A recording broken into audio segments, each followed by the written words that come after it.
का उद्देश्य एकमात्र था कि विभिन्न दलों से जो लोग, जो नेता, जनतांत्रिक जन अधिकार पार्टी, राष्ट्रीय जनता दल, जेडीयू, एमआईएम जैसे जो पार्टी हैं, उन पार्टियों को छोड़ करके और चंद्रशेखर आज़ाद जी के विचारधारा, उनके विचार, उनके क्रियाकलाप को देखकर उनसे प्रभावित लोग, उनके आदर्शों को देख करके जो प्रभावित लोग हैं, वो सारे लोग आज आज़ाद समाज पार्टी कांसीराम की सदस्यता लिए हैं। इसलिए आज की ये कार्यक्रम का आयोजन हुआ था। नई नवेली पार्टी है सर, खासकर बिहार के लिए, और ऐसे में देख रहे हैं सत्ताधारी पार्टियों के भी लोग आज आपको पार्टी को ज्वाइन करें, तो क्या हो सकता है वजह ज्वाइन करने का?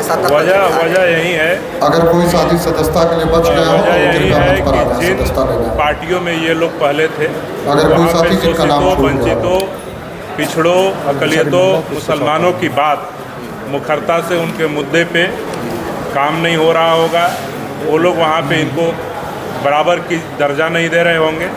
इस वजह से आज आज़ाद समाज पार्टी कांसीराम के तरफ नई नवेली पार्टी नहीं, हमारी 4 साल की पार्टी है। 2020 में हमारी पार्टी बनी, 4 साल की पार्टी है। हमारे पार्टी के एक सांसद हैं, तो सब लोग हमारी पार्टी के क्रियाकलाप, शोषित वंचितों की, उत्पीड़ितों की जो लड़ाई भीम आर्मी और आज़ाद समाज पार्टी जो लड़ाई लड़ती है, उसको देख करके सारे प्रभावित लोग आज आज़ाद समाज पार्टी की सदस्यता ग्रहण की। 2025 में कैसे देख रहे हैं आज़ाद समाज पार्टी को आप?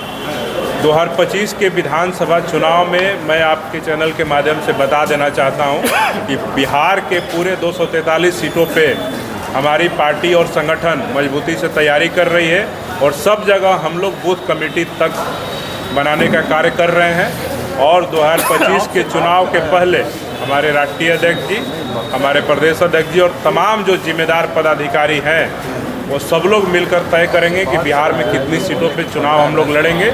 लेकिन अभी हम लोग बिहार के 243 सीटों पे तैयारी कर रहे हैं, और बिहार में होने वाले उपचुनाव में रामगढ़, तरारी, इमामगंज, बेलागंज, चारों सीटों पे हम लोग अपना मजबूती से तैयारी करके वहाँ पे सम्मेलन करने जा रहे हैं हम लोग जल्द, और अपना प्रत्याशी उतारने का काम करेंगे। क्या लगता है आज़ाद समाज पार्टी 25 में रीजनल पार्टियों से गठबंधन करेगी? देखिए, गठबंधन की जहाँ तक बात है, 2020 का चुनाव बिहार में हम लोगों ने गठबंधन करके लड़ा, लेकिन हम लोग को गठबंधन से कोई फ़ायदा नहीं हुआ, बल्कि जिनके साथ हम गठबंधन में गए, हमारा वोट भले उनको मिल गया, लेकिन हमें उनका वोट नहीं मिला। तो हमारा गठबंधन को लेकर के अनुभव बहुत बेहतर नहीं है।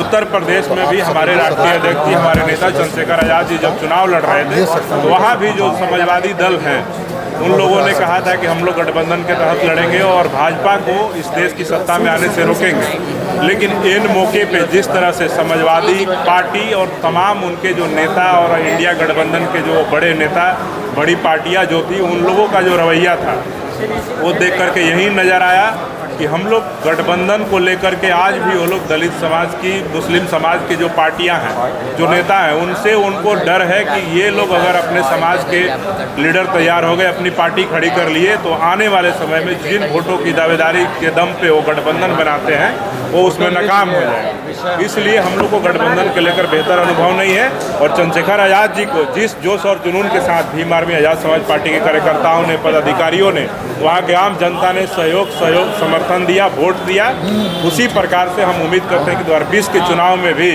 हम लोग अकेले लड़ेंगे। अगर वैसा मामला हुआ, अगर जो बिहार की और जो तमाम राजनीतिक दल हैं, जिनको लगता है कि यहाँ से भाजपा को सत्ता से उखाड़ करके फेंका जाए, तो वो लोग हमारे साथ आने को अगर इच्छुक हैं तो वो आ सकते हैं। लेकिन भीम आर्मी आज़ाद समाज पार्टी कांसीराम अपने दम पर अभी तैयारी कर रही है।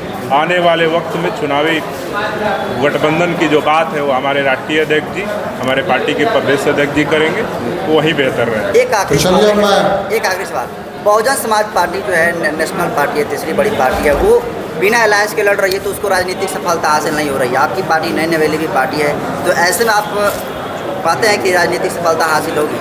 देखिए, राजनीतिक सफलता की जो बात है, उसका उदाहरण नगीना है। आप सबने देखा कि हम लोग उत्तर प्रदेश की सारी सीटों पे चुनाव नहीं लड़े, मात्र 2 सीटों पे चुनाव लड़े, एक नगीना और दूसरा डुमरियागंज। जब नगीना लड़े तो आप देख सकते हैं कि 1.5 लाख से ज़्यादा मतों से हम लोग वहाँ चुनाव जीते, और जब डुमरियागंज में लड़े तो हमारे जितने वोट आए, उसके आधे वोट से वहाँ पे जो इंडिया गठबंधन के प्रत्याशी थे, हारे। तो हम लोग जीत भी गए हैं और हरा भी रहे हैं। तो आने वाले समय में हम लोग शहाबुद्दीन भाई अपना मुकाम खुद तय करेंगे, अपनी पार्टी को मजबूत करेंगे और अपने दम पे खड़े होंगे। बहुजन समाज पार्टी, उसके नेता आदरणीय मायावती जी का हम लोग सम्मान करते हैं। उनकी पार्टी चलाने की अपनी क्षमता है, वो कैसे विचारधारा को लेकर के अपनी पार्टी चला रही हैं वो समझे। हमारी पार्टी के जिम्मेदार चंद्रशेखर आज़ाद जी हैं, हम लोग अपनी पार्टी के जिम्मेदार हैं। हम लोग अपनी पार्टी को मजबूत करने के लिए, अपने प्रत्याशियों को जिताने के लिए पूरे जोर शोर से दम खम के साथ मजबूती से 2020 के चुनाव में मैदान में उतरेंगे।